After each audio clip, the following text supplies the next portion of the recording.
Hello, hello, welcome, welcome, welcome.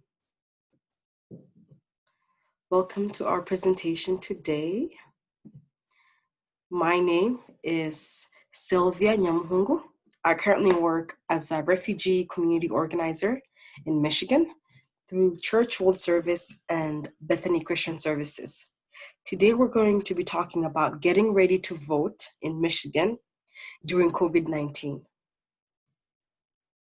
Our agenda for today will be discussing why is it important to vote, the history of voting, voters registration process, so how, when, who, and where to vote, voting in a pandemic, being safe during COVID-19 and being able to vote, understanding who and what we vote for. A little disclaimer, what I'm providing here today is an education, but not legal advice.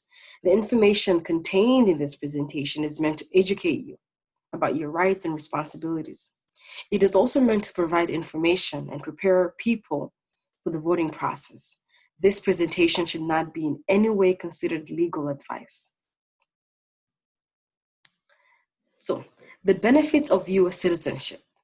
Once you become a US citizen, you are automatically eligible to apply for a United States passport. You can obtain it and use it for any travel whatsoever. You can start the process to bring some of your family members to the United States when you become a citizen. You have more opportunities for scholarship and grants for your education and for your businesses. You can run for office. You can run for every office, elected official office, other than the President of the United States. You also are more eligible to receive more government benefits, and you can apply for federal jobs. Lastly, you're able to vote, which is what we're going to be talking about today. You'll become eligible to vote when you become a United States citizen. So the history of voting. You know, now almost anyone who's over 18 and is an American citizen in the United States can vote, but it's never been that way. The rights to vote today that we enjoy today were not freely just handed over to us. People had to fight for them. Women had to fight. People of color had to fight. Young people had to fight. And voting technically started in 1788. At that time, within the first 50 years after people were able to vote, you had to own property and be a white man in order to vote. So I couldn't vote. And if you're a woman on the other side or somebody who doesn't have property and not white, you were not allowed to vote. It wasn't until decades of protests that Black people, women, and indigenous people, the Native Americans, were given the rights to vote. And even after some of the people were given the rights to vote, they still had to overcome things like the literacy test and pay poll taxes. They were making you have to be able to read and be able to answer a couple civics questions in order for you to be eligible to vote.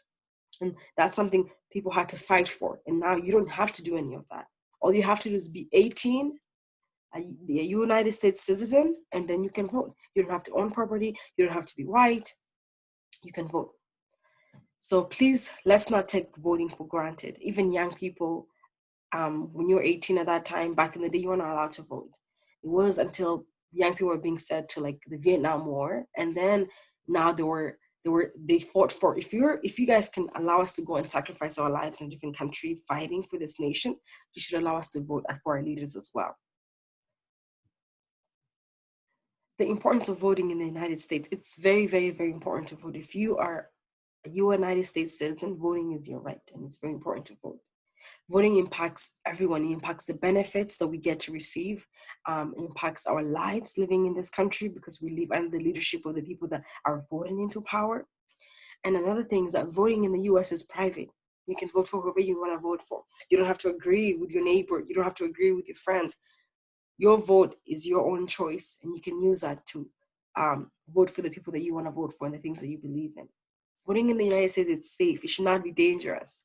Voting gives you voice. It gives you the power to go out there and vote for who you want to. You use your voice. It's a very, very powerful tool, because the same people that we vote for, the same people that are implementing things in our community. So if you don't like things, you can vote anti those things that you don't like and bring out change that you want. So it allows us to elect the policymakers who are care about our issues and our community. So I want to highlight the power of newly naturalized citizens. Since 2014, over 5.3 million people have become naturalized citizens of the United States. 3.1 million became citizens after 2016, the 2016 election. And as of 2018, here in Michigan, we have 695,217 immigrants. That's 7% of the population here in Michigan. And as of 2018, 372,793 are naturalized United States citizens. That's more than half of the immigrants that are here in Michigan. More than half. Imagine the impact every naturalized citizen would have if they voted. Imagine the impact we would have here in Michigan if we voted as newly naturalized citizens.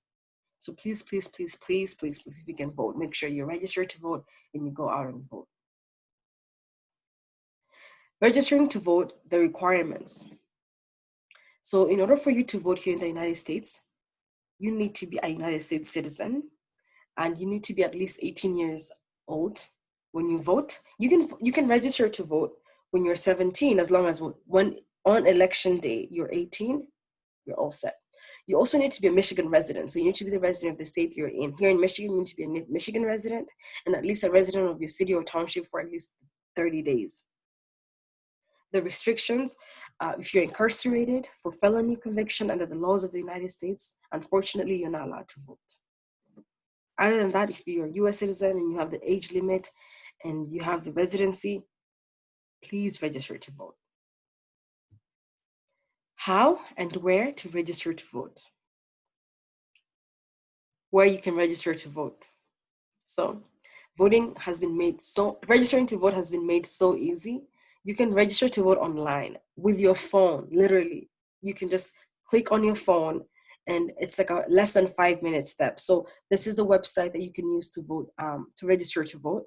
It's the Michigan Voter Information Center, and there's different like things. Like over here it says, register to vote, apply for absentee ballot, depending on what you're interested in. If you want to register to vote, just come here and you click on register to vote, and it will take you less than 5 minutes. And you put in all your information, basic information that everyone who's an American citizen should have access to, and you're all set. Pretty simple. Another way to register to vote is in mail. So you can print your vote, the same website that I just took you on. You can go there and print a form that you can fill out and send in the mail and register to vote that way. Other ways is in person. You can register to vote in person at the Secretary of State office, so where we are going to get our driver's licenses and like all these things with our cars and all that kind of stuff. You can go there, the Secretary of State, and just let them know you want to register to vote, and they should be able to do that. You can also register to vote at naturalization ceremonies. So if you're going to be a citizen in, the next week or two before the election, at that same place that you get your certification, you can register to vote. You can also register to vote in person at the clerk's office. Your clerk's office should be able to open during the week. You can go there and register to vote. It's always open during the weekdays. You should be fine. Another thing is that you can register to vote in person at the Secretary of State office, your clerk's office, from now on until the day of election day. And that's one of my favorite things that you could do. Until election day, you can register to vote in person. After October 19, the online and mail options to register to vote are not available. So unfortunately, if you want to do that before October 19th. I can encourage you to do that earlier. And then after that, you're all set. Updating your voter's registration. If you move to a new city or township, you must re-register to vote. So if you move from Grand Rapids to Muskegon or Detroit and you want to vote and you're living in this new place, please register to vote again if you've moved. What you need to register to vote. All you need is a valid driver's license number, your current valid photo ID, military ID, last 4 digits of your social security number. And then if you're doing it in person, so if you're doing it online, they'll ask you for your last 4 digits of your social security number. They'll also ask you for a valid driver's license number. And then they'll ask you for, for your information, like your first and last name, blah, blah, blah. But if you're doing it in person, you need to bring with you proof of residence, like 2 proofs of residence. They can either be a current utility bill, a bank statement, a government check, any of that, pay stubs that just shows where you're staying, and they're being distributed from like these different places. But if you're doing it online, you don't need the proof of residency. All you need is your driver's license information or your ID information and the last 4 digits of your social security number. Getting ready to vote. So if you want to prepare yourself and make sure that you're ready to vote, I have some of the few things that you should be focusing on so that when time comes for you to vote, you're all ready and set. So make sure you're registered. That's the number one thing. Make sure you're registered to vote. And then once you're registered to vote, you should receive a voter registration card that comes in the mail. You can check your registration status online, the same website that I showed you, where you can go and register to vote. You can also go back there and check, am I actually registered to vote? What's my status? Just in case you get confused. That's one place you can go and check. You can also call your county board of elections. I have the number here. This is for Kent County. But depending on the county you live with, your county board of elections has a number that you could use and call them and be like, hey, my name is so-and-so. I'm not sure if I'm registered to vote. Can you connect? Can you check in the system? And they'll help you with that. You can also get the sample ballot, and know which candidates are running. So the same website I showed you earlier, the Michigan voters information website, has a place where you can put in your information, your address and where you live, and then they will be able to pull up the ballot for you, and you will see who will be on the ballot for you to vote for. And you can research, find out what they're for, all these things. That's a very, very important tool that's there, helpful. So if you're like, I don't even know who's running for senator, I don't even know who's running for representatives, I'm so confused, this is the place you should go. This is the place you go. Just go there and then click on sample ballot, and they just provide basic information and you can see who's running. The only thing you need for you when you go to vote in person, if you decide to vote on November 3rd in person, is an ID. Whatever ID you have that's accepted by the law, bring it with you there, you show them, and you vote. And that's pretty much it. So, and deadline to register to vote in Michigan, if you're doing it in the mail, they must receive it by October 19th. So you have to do it before October 19th. It's in the mail. And online as well, that's when it's done.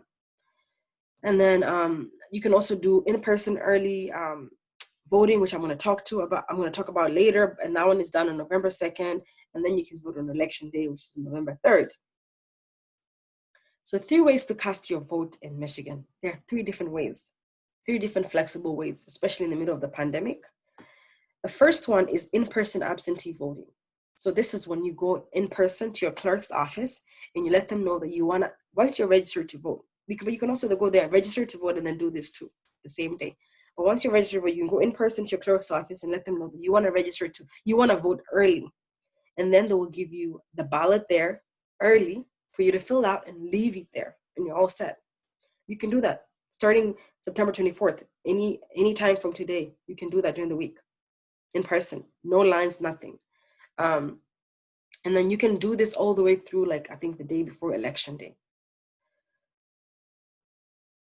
Second way of voting is the absentee voting by mail. And in Michigan, you do not need any reason or excuse to request an absentee ballot. So once you register to vote, I think most of you guys should automatically, in Michigan, they're automatically sending out an application in the mail for you to request for an absentee ballot. What's an absentee ballot? An absentee ballot is a ballot that you received in your house in the mail for you to vote for the people that you want to vote for. Comes in your house, and then you fill it out, put it in the mail, and it goes back. Or you can put it in your clerk's office in their Dropbox mail there, and then they receive it. Anyone who's registered can request absentee ballots. So if you don't feel safe going to the clerk's office, if you don't feel safe going to vote on November 3rd and behind people in the line, this is another way of doing it. Very safe, and you're all set. Just it comes to your house, you know. And then you can request for an absentee ballot online as well. That same website I showed you, you go online and then you click request for absentee ballot and you just fill in information. They'll send it to you in your house. And mail requests for an absentee voter ballot must be received by your township or clerks no later than 5 p.m. the Friday before election day. So October 30th is when you should have those sent out, the absentee ballots, if you want to do it absentee. Have that sent out by October 30th. That's the Friday before election day. Friday before the week of election, I mean. You can request an absentee voter ballot in person at your clerk's office anytime up to 4 p.m. on the day prior to the election. So if you're doing it in the mail, you have to send it October 30th. And if you do want to do it in person in your clerk's office, you can do that like the day before election, so November 2nd. The mail one is on, you have to make sure you do it earlier, send it in the mail, you know. And then your completed absentee ballot must be received by your city or township clerks by 8 p.m. on election day. So what I can tell you is that don't wait till October 30th. Don't wait till like 4 days before election day for you to mail things out, for you to like, you know, do it early. Even though the deadlines are here, please, please, please do it early. You can also vote in person, and this is the one that happens on November 3rd. So if you put on your mask and you figure out where you're supposed to go vote, your poll location, which you can also find at the Michigan's voter information website that I went to on earlier. They will show you the information of where your poll is located. On November 3rd, you put on a mask and then you go there and you vote. And all you need is your ID. That's literally it. And then another thing is that you can also register to vote on the day of election in person. You can't do that in the mail or online on the election day. You have to do it in person. You have to go to your clerk's office. So on election day, the polling places are going to be open from 7 a.m. to 8 p.m. You can go vote. But if you're not registered if you forgot, let's say things just got busy, you get carried away in life, you know, and you didn't register to vote, you can still register to vote on the day of election. But you can only do that face-to-face at the clerk's office. That's the only difference. So mobilizing your community to vote. So another thing is that I want to highlight is that you can have somebody with you to vote. So if you know somebody who struggles with a physical, mental disability, or somebody who has a hard time reading or just language barrier, they don't have to go to vote by themselves. They can bring somebody with them at the polling booth. So their son, their daughter, their sister, somebody they trust, their friend, with them there. This is amazing because, like, you know, like some of us in our community, we don't understand the way things function. It can be overwhelming, especially if you're voting for the first time. That's one way that you can share the information out there. And even if yourself you feel uncomfortable, even I'll be happy to go with anybody, you know. And then like another way you can be helpful as well during this time is to just mobilize our community to get out to vote. So making the calls, call people, be like, hey, are you voting? Do you need help voting? Text people. If you need information on what to text, I can provide you that. Please let me know. Post on social media, let people know about early voting. You can vote right now if you want to. Just go to your clerk's office. You can vote. So important dates, remember, election day is Tuesday, November 3rd, 2020. The deadline to register to vote online is on Monday, 19th, 2020. The deadline to register to vote by mail is October 19th as well. The deadline to register in person to vote is on the day of election. You can register to vote that day and also vote that day on November 3rd. The deadline to request a ballot by mail is October 30th. You must request and it must be received by 5 p.m. Friday before the election. The early voting period runs from September 21st till November 3rd. So right now you can vote. Remember that you can go and vote in your clerk's office. And then Michigan does offer in-person registration day on election day. Like I said, on November 3rd, if you're not registered to vote, you can still register to vote and vote on that same day. So who do you vote for? The United States government has three branches of government. We have the legislative, which is the Congress that has the Senate, the senators, and he has the House of Representatives. And we have the executive branch, which has the president, the vice president, and the cabinet. And then the judicial branch, which has the Supreme Court and other federal courts, federal level. So the president The president signs the bills. Remember, we get to vote for this guy. He signs the bills. He can send the military anywhere in the world he wants. He can make trade agreements with other countries, and he chooses leaders for important national offices, especially for like the court. And the vice president takes over if anything were to happen to the president and he can't do the job. And then he also breaks ties in the Senate. Amazing. This is like a very, very important person as well. But when we vote for the president comes in with the vice president. And then we have the senators and representatives. We vote for the senators and representatives. These are very, very, very important people. The representatives and the senators, very, very important. They represent us in our homes. They go to Congress. They write laws for us. They do all these things. They introduce new laws. Literally, what we don't want, what we want to change, what we want to continue to work, is what they go and do when they go to Congress. They are our voices, literally. So, and we vote for them. Like this year in Michigan, we have a senator